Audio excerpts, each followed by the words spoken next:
Hello दोस्तों, कैसे हो आप लोग। आशा करता हूँ अच्छे होंगे। जैसा कि आप आज भी गांव में लोग एक एक गांव का पहले से जीवन सरल होता है, बहुत ज़्यादा सरल।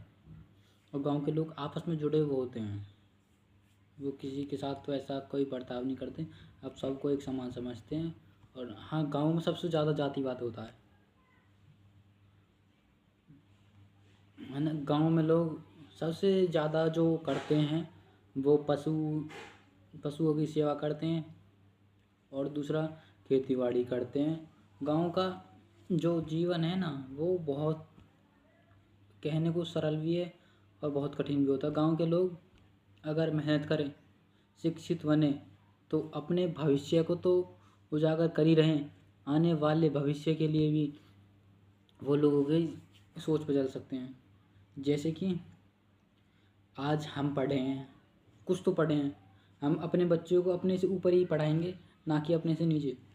तो अगर कोई मजबूरी आती तब ये करते हैं। और गांव में लोग ना, जैसे गांव का स्कूल है वहीं पे बैठा देते हैं। और शहर में जो होता है कि बच्चों को कम से कम अपने राज्य से 3-4 किलोमीटर दूर जाना पड़ता है।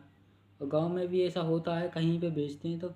और सबसे ज़्यादा गांव में जो व्यवस्था है ना, वो थोड़ी सी ख़राब हो जाती है।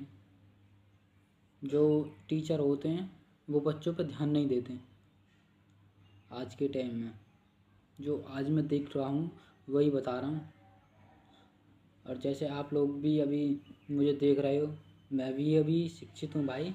पर लेकिन जो मैं शिक्षित हूँ, मैं जो अपने भविष्य को, जो आने वाले हमारे भी रहेंगे, उनको अपने से ऊपर ही शिक्षा देंगे, अपने से नीचे तो रखेंगे नहीं हम। जैसे हमारे पिताजी थे, वो कहाँ से 10वीं 12वीं तक पढ़े थे और उन्होंने हमारी ग्रेजुएशन करवाई है ना। अच्छी बात है हमारे लिए भी, उनके लिए भी अच्छी बात है। और जो हम भी अपने बच्चों को ग्रेजुएशन से और ऊपर कराएंगे, मतलब कि अपने से बड़ी ग्रेजुएशन करवाएं, अपने से ऊपर ले जाएं। वो हिसाब होता है गांव में। और ग्रेजुएशन ठीक है, फिर अगर ग्रेजुएशन ही कर रखी है ना अपने इस जनरेशन में, तो आपके पास तब भी नौकरी नहीं है। क्योंकि नौकरी, अगर हम कहीं नौकरी करने ही जाएंगे ना, हमसे ये नहीं पूछेगा कोई कहाँ तक पढ़े हो, कहाँ क्या कर रखा है। हमसे पूछेगा एक्सपीरियंस कितना है। स्कूल में एक्सपीरियंस होता है भाई? मैं भी पूछना चाहता हूँ, स्कूल में एक्सपीरियंस दिखाया जाता है कहीं? स्कूल में तो सिर्फ पढ़ाई पढ़ाई, प्रैक्टिकल भी नहीं कराए जाते। यहाँ पे लोग आज के टाइम में प्रैक्टिकल के भी पैसे ले लेते हैं।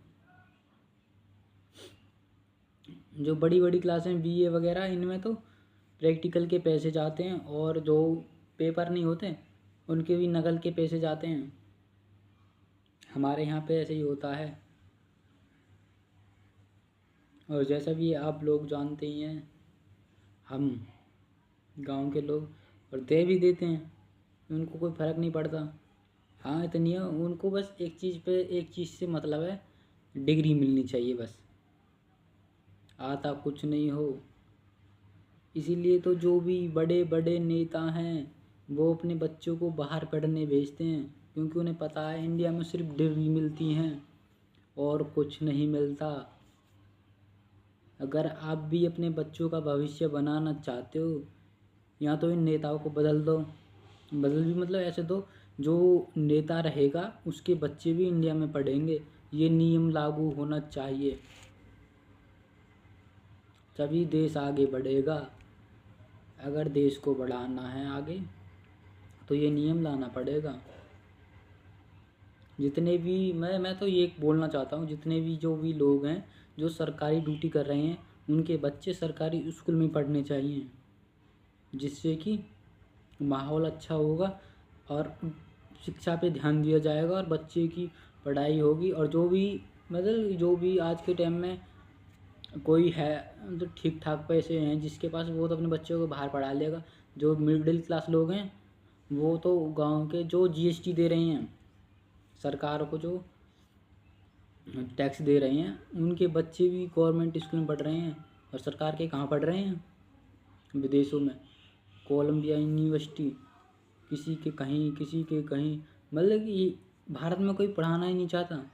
भारत की शिक्षा इतनी बिगड़ी पड़ी है कि हाँ लोग अपने बच्चों को नहीं पढ़ाना चाहते नेता? क्या इनको अपनी बनाई हुई शिक्षा पे भरोसा नहीं है ना, इसलिए?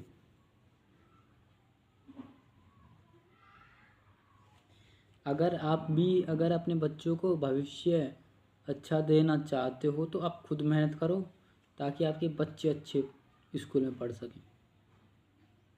इतनी मेहनत करो कि आप भी अपने बच्चों को बाहर पढ़ने भेज सको। अगर हमारे यहाँ से ज़्यादा बच्चे जाएंगे बाहर पढ़ने, तो वो वापस लौट के आएंगे तो अपने देश को सुधार सकें। नेताओं तो क्या है, देश को लूट रहे हैं, खा रहे हैं, मौज ले रहे हैं, 200 करोड़ की साल में जा रहे हैं घूमने जहाज़ों में, और मतलब बढ़िया चल रहा है उनका, बहुत मस्त। आज के टाइम में अगर इतना किसी के पास पैसा नहीं है जितना सरकार एक टैक्स लेती है। अगर आप 1 रुपये की चीज़ भी लेते हो ना कोई, उस पर भी 10 पैसे सरकार लेगी आपसे। अब लोग जानते ही हो, नहीं जानते तो मैं तो जानता हूँ। मैंने 6 महीने जीएसटी के काम किया है, और मैं जीएसटी भरता था, मेरे को पता है ना कितना पैसा जाता है कितना आता है जीएसटी में। अगर आप भी मेरे साथ जुड़े रहोगे तो मैं आपको बेसिकली टिप्स देता रहूँगा। धन्यवाद। आप लोगों ने अगर चैनल को फॉलो नहीं किया तो फॉलो कर लें, सब्सक्राइब नहीं किया तो सब्सक्राइब कर लें, और जुड़े रहें मेरे साथ। मैं आपको ऐसी चीज़ें ला कर देता रहूँगा। धन्यवाद।